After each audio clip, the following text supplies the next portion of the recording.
Hello मेरे प्यारे gardener दोस्तों, कैसे आप सब लोग। दोस्तों आज के वीडियो में मैं आपको जेड प्लांट के क्या टिप्स बताने वाला हूँ। इसे सक्यूलेंट प्लांट का सक्यूलेंट फैमिली से बिलोंग करता है। इसे हम कैसुला प्लांट भी कहते हैं।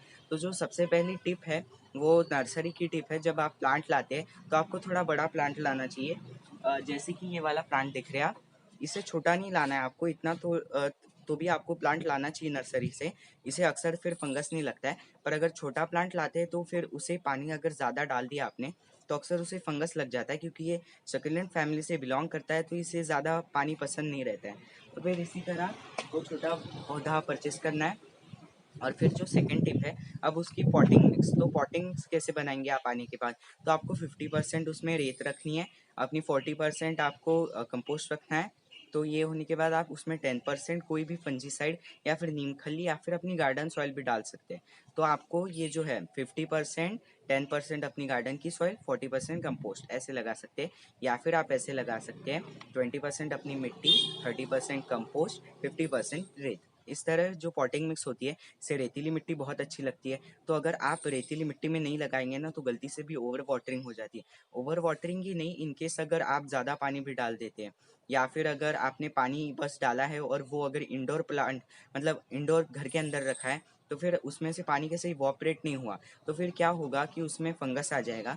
फंगस आने के कारण आपका प्लांट खराब हो सकता है। इसलिए रेतीली मिट्टी इसके प्लांट के लिए बहुत इंपॉर्टेंट है। अब इसकी लोकेशन हम जान लेते हैं, लोकेशन में कैसे रखना है। तो जो लोकेशन आप रखेंगे वो ब्राइट रखनी है, मतलब जहाँ पे अच्छी लाइट आनी चाहिए। 3 घंटे से लेकर 4 घंटे तक तो भी वहाँ पे सनलाइट आनी चाहिए। आप अपने विंडो के पास भी रख सकते हैं। बहुत बार मैंने आपको बताया, जो प्लांट्स आप रखते हैं वो विंडो के पास अक्सर आपको रखने चाहिए। और या फिर आप इंडोर रख सकते हैं। आर्टिफिशियल लाइट्स मतलब ट्यूबलाइट की रोशनी भी चल जाती है प्लांट्स को, पर 3 घंटे की तो भी रोशनी उसको मिलनी चाहिए प्लांट को। और हफ्ते में से एक बार तो भी उसे धूप में रख दीजिए। धूप में मतलब पूरे धूप में नहीं, जहाँ पे सूरज की किरणें आती है सिर्फ वहाँ पे रख दीजिए, जिससे कि प्लांट को सनलाइट भी मिल जाएगी, नेचुरल सनलाइट। और इससे प्लांट हरा भरा बना रहेगा। अब एक आपको नुकसान बता देता हूँ। बहुत से लोग क्या करते हैं, धूप में रख देते हैं और फिर कहते हैं कि हमारा प्लांट मर गया, तो वही उसका कारण है। अगर आप उसे डायरेक्ट सनलाइट में रख देंगे तो सक्यूलेंट प्लांट्स क्या होते हैं, वो पानी अपने लीफ में स्टोर करते हैं। ये जो आप लीफ देखते हैं उनकी, ये जो लीफ देखते हैं आप, इसमें अपना पानी स्टोर करके रखते हैं वो। तो जैसे वो इवॉपरेशन होता है वाटर का, तो इसमें से ये पानी निकलते जाता है। तो अगर पानी ज़्यादा निकलते गया तो पत्ते को स्टोर करने के लिए क्या होता है, इस पर वैक्सी कोटिंग बन जाती है, ब्लैक कलर में हो जाती है वो। तो ये पत्ते के ऊपर से पूरा पानी के साथ वो निकल जाती है, तो इसलिए पत्ता काला पड़ने लगता है। मतलब पत्ता इनकेस मतलब हमारा जो प्लांट है वो काला पड़ने लगता है। तो आपको डायरेक्ट सनलाइट में अपने प्लांट को नहीं रखना चाहिए। ये थी टिप। और अगर आप डायरेक्ट सनलाइट में रखेंगे, मतलब सूरज की रोशनी आपके डायरेक्ट प्लांट पे आ रही है, तो उससे प्लांट काला भी पड़ सकता है और मर भी सकता है। इसलिए आपको ये ज़रूर ध्यान में रखना है। चलिए अब वाटरिंग की बात करते हैं। तो इस प्लांट को मीडियम वाटरिंग चाहिए, मतलब ज़्यादा पानी भी नहीं चाहिए और कम पानी भी नहीं। तो अगर आप कम पानी डालेंगे तो वो ज़्यादा प्रेफर कीजिए। कम पानी इसके प्लांट्स के लिए अच्छा होता है। वो कैसे डाल सकते हैं, जब मिट्टी आपको गीली दिखती है। सबसे पहले तो ये इसकी टिप बता देता हूँ, आपको रेतीली मिट्टी ज़रूर यूज़ करनी है। पोरस मिट्टी रहनी चाहिए। आप जब पानी डालते हैं बिल्कुल खड़ा नहीं होना चाहिए, पानी बिल्कुल बह जाना चाहिए नीचे से। ऐसी जो पॉटिंग मिक्स होती है बिल्कुल परफेक्ट होती है इस प्लांट के लिए। तो उसी इसमें आपको लगाना चाहिए इस प्लांट को।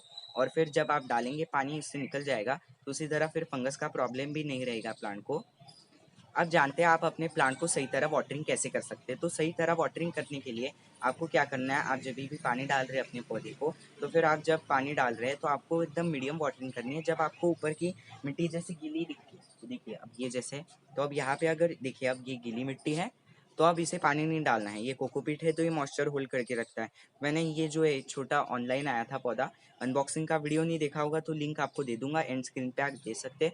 अनबॉक्सिंग इसकी की थी मैंने, ऑनलाइन प्लांट। तो ये कोकोपीट में ही लगा हुआ है, अभी तक मैंने इसे रिपोर्ट नहीं किया है। तो फिर ये ऐसा कोकोपीट में आया तो इसे कम पानी डालना पड़ता है। तो प्लांट को कोई भी जब भी ऊपर की सॉइल आपको दिखे कि पानी नहीं है तभी पानी डालिए।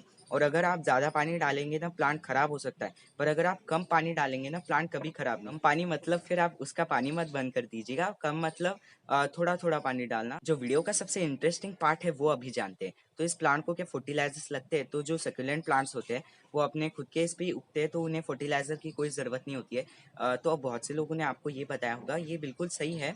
पर मैं आपको इसके फर्टिलाइजर भी बताऊंगा। मैंने अपने प्लांट पे डाल के देखे हैं, तो वो रिजल्ट्स मुझे पता चले, तो उससे मैं आपको ये बता रहा हूँ। जो सबसे पहला जो फर्टिलाइजर आता है इस प्लांट पे जब आप यूज़ करते हैं, तो वो नाइट्रोजन बेस्ड कंपोस्ट होने चाहिए। उसका मतलब क्या है कि जो भी आप यूज़ कर रहे हैं, एनपीके भी यूज़ कर रहे हैं, तो वो भी उसमें नाइट्रोजन होता है, तो वो भी आप कंपोस्ट डाल सकते हैं, या फिर सूखे गोबर की खाद, या फिर कोई भी खाद हमारे यहाँ पे आती है वो आप डाल सकते हैं, या फिर एप्सम सॉल्ट डाल सकते हैं। एप्सम सॉल्ट से क्या होता है, ये जो पत्ते हैं हमारे वो ग्रीन हो जाते हैं, प्लांट की सेल वॉल अच्छी हो जाती है, रूट सिस्टम स्ट्रांग हो जाता है, तो ये प्लांट हरा भरा होता है।